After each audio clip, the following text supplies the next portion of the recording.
Good morning, and hey now, PASW staff, clients, and friends joining us. Welcome to Thursday's class. Today we're going to be talking about Bill Evans. This is part 2 of Bill Evans, so if you haven't seen yesterday's class, you can go on YouTube and see it, because we'll be talking a little bit about harmonically and technically, musically, what Bill Evans is talking about. You know, it's one thing to just know information about somebody and facts, but facts don't mean anything. Ideas mean something. So we want to get into the ideas of what Bill Evans was using. So just, as a short recap, Bill Evans transformed jazz piano in the 50s and 60s by bringing in classical elements of Debussy and Ravel, and also creating a new sound on the piano, creating a modal approach that Miles Davis was using, and also creating colorful chords and chords that sounded different rather than other bebop piano players going on. Okay, so let's talk about two songs in particular. Like we said, the first song is one of his greatest compositions, one of my favorite songs of all time, Waltz for Debbie. And Waltz for Debbie was written for his niece that he was spending time with, who was 3 years old, Debbie.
So that's Waltz for Debbie, one of his most famous compositions.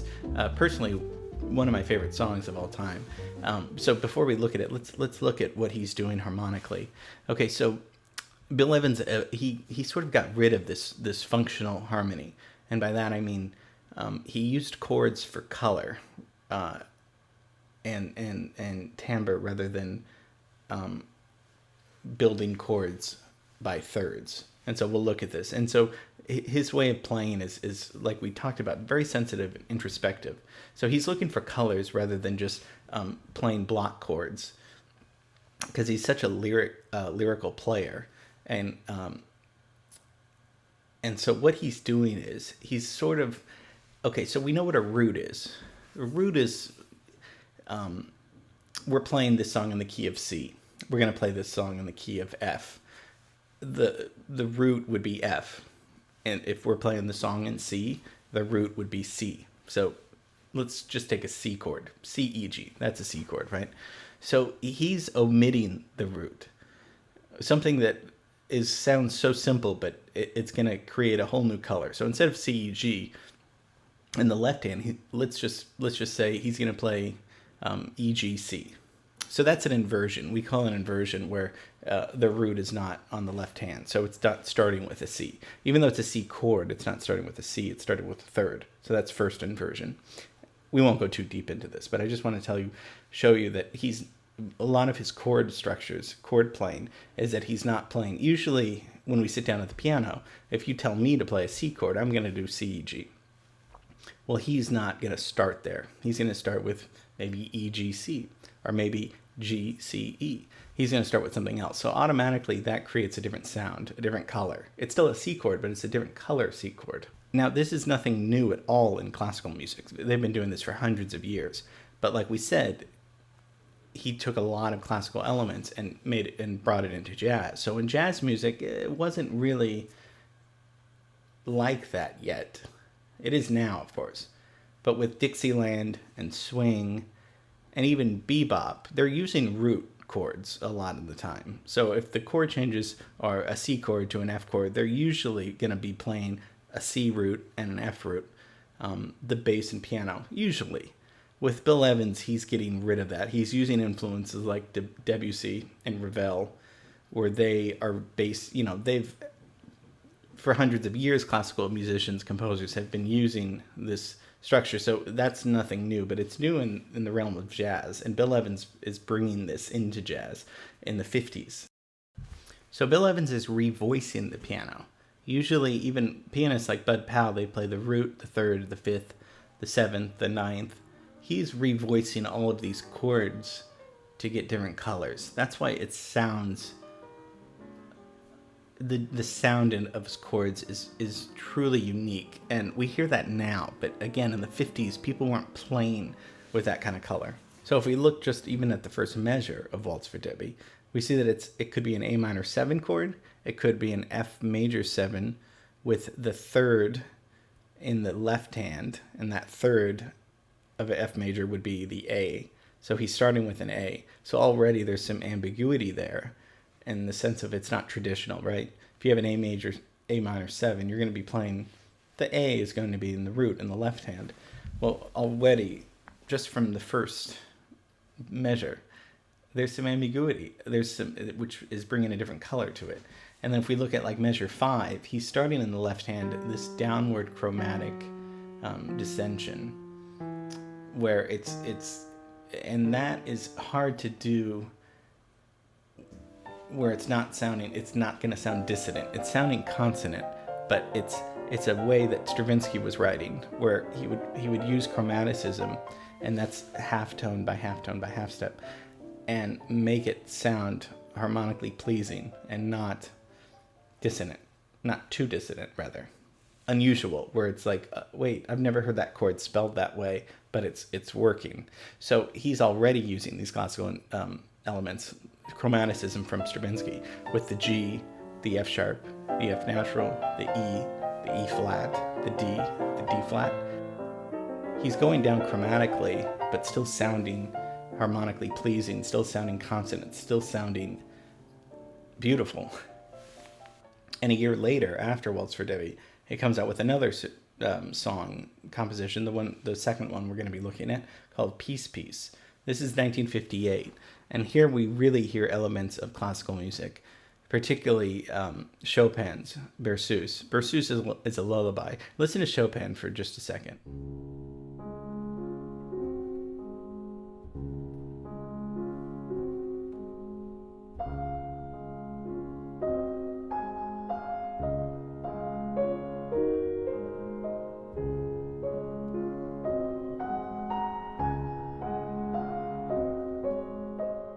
So Bill Evans is listening to this, and he's also listening to Leonard Bernstein's Some Other Time. Listen to Some Other Time for a second.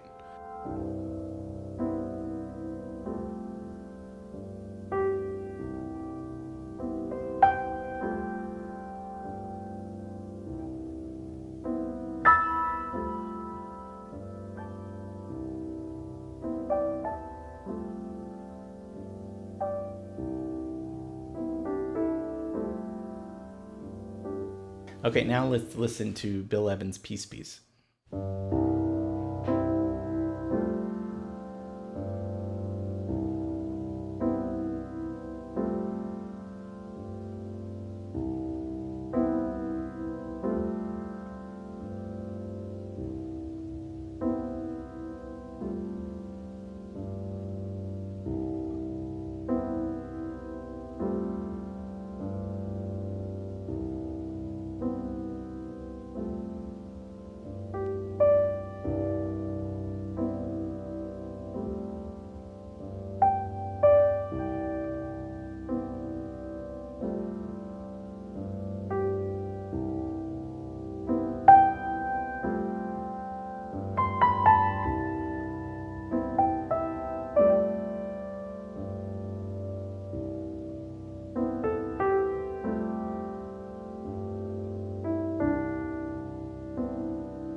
they're pretty close. I mean, literally, he was playing some other time on that same record, but he wanted to just do another recording based on those chords, and it kind of turned into his own composition.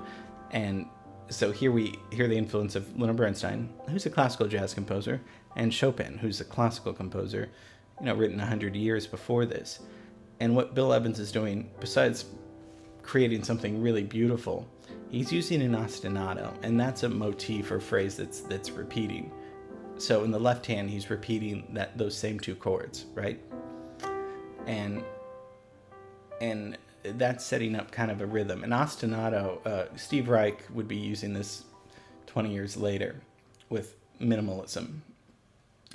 Philip Glass, John Adams, Steve Reich, they would use ostinatos or ostinati in many times to create that simplistic rhythmic engine going on. Okay, so Bill Evans is doing that here. So as the left hand is doing these two, the right hand is playing this just serenely beautiful, all these melodies that are just bursting out, cascading. Miles Davis said his music sounded like, this cascading waterfalls. And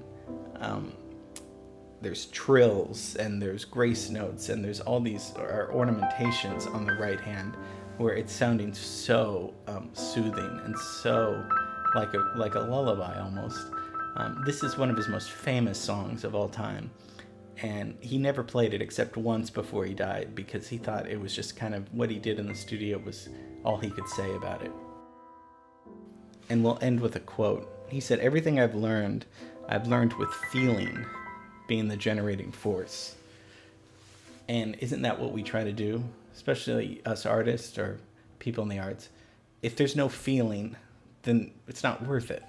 If we're just going to be talking about high-minded ideas or low-minded ideas or any kind of, if it's devoid of feeling, then what's the point? As artists, we feel deeply about things, and we should. And if we don't, then usually maybe it means it either requires a further look into it, or simply that there's not much more to look at, so we should maybe refocus on something that gives us a feeling. I mean, as human beings, we need feeling to exist. Or we should. If we don't, that's okay. But that's not okay for me. That's not okay. It shouldn't be okay for you. Unless we're feeling something, then what's the point? Then we're just robots. We don't want to be that. We want to always feel something. And with Bill Evans' music, we're feeling something. Usually, at least we're feeling that he's feeling something. Even that's a feeling. Let's go with that. Let's just try it today. Try to make sure that everything you do, it's generated by feeling, and a feeling of positivity, of creativity, of rising above just the average, the norm, being, we've talked about being brilliant, being transcending things in a positive, in a creative, in a way that's very not mediocre, right? Remember we talked about Mozart. What's your oboe? That oboe that came in at the end of that, or not the end, but in the Grand Partita. That one instrument made the whole thing work, made the whole thing different, rather. We need to be generated by feelings. We are, but we need to keep that as the focus. Otherwise, life is just passing us by, right? Okay. As you can see, I'm sweating, so I've definitely said it all, and I've felt it all too. Okay, you guys are doing a great job. I love you and miss you, and